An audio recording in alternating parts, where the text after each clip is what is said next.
If you've been feeling like the world lost its color, like you're moving through life underwater, heavy, numb, and exhausted, you're not alone and you're not broken.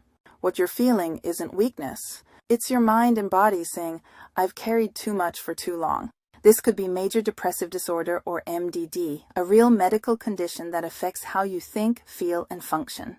It can drain your energy, blur your focus, and make even simple things feel impossible. But there is hope. Depression is not a life sentence. It's like an emotional flu. It's a signal, a call to slow down, to seek help, to let light in again. Today, let's talk about the signs, the causes, and the healing paths that lead back to yourself. Because even when the colors fade, your story isn't over, and healing begins the moment you believe you deserve to feel whole again. 1. What depression really is. Depression isn't just sadness. Sadness has a reason, a story, and eventually it passes. Depression lingers, a fog that settles in and refuses to lift. It's not about willpower or attitude. It's a medical condition that changes how your brain works, especially the balance of serotonin and dopamine, the chemicals that shape your energy, motivation, and sense of joy. You can't simply snap out of it, and it's not about having a reason to feel this way. Depression doesn't wait for reasons, it just arrives. Sometimes it follows grief, loss, trauma, or long-term stress. Other times it shows up without warning, quietly rewriting how you see yourself in the world. But here's the truth. Depression is not a flaw in your character. It's an illness. And understanding that is the first act of compassion you can offer yourself. Because healing begins the moment you stop blaming yourself for being in pain. 2. Common symptoms. Major depressive disorder can show up in many ways. Persistent sadness or emptiness. Loss of interest in things that once brought joy. Fatigue even after sleeping. Changes in appetite. Eating too much or not at all. Feeling worthless, hopeless, or guilty. Trouble concentrating or remembering. Physical aches with no clear cause. Some people hide it well, smiling at work, caring for others, while silently crumbling inside. Depression wears many masks. If these symptoms last more than 2 weeks, it's time to seek support. 3. Emotional signs. The invisible weight. Emotionally, depression feels like living with your internal volume turned down. You might feel detached from joy, disconnected from others, and overwhelmed by the smallest tasks. It can twist your thoughts, telling you that you're a burden or that nothing will ever get better. But remember, depression is a liar that speaks in your own voice. Its goal is isolation.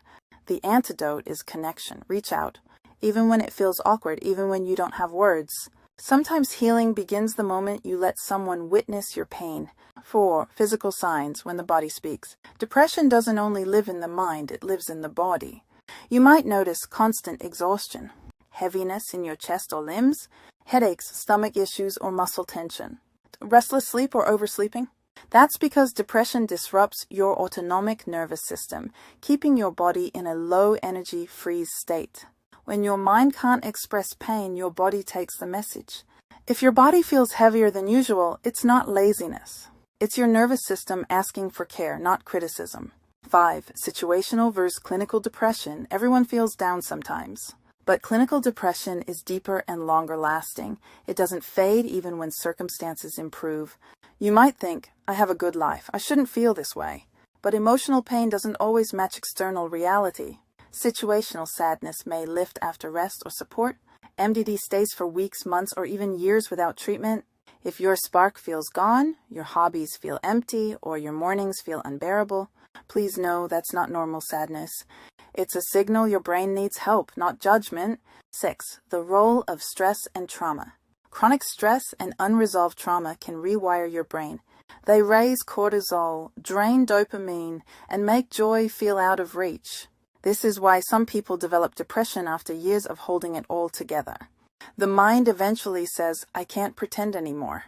If you've experienced abuse, loss, or instability, your depression may be your nervous system's survival response.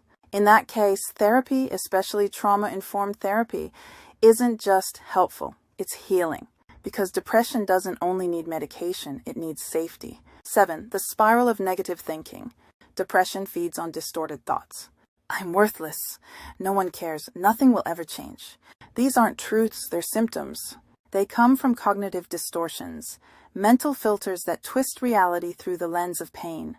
When you're depressed, your mind becomes a storyteller that only remembers the dark chapters. But feelings are not facts. And healing begins the moment you start to question them.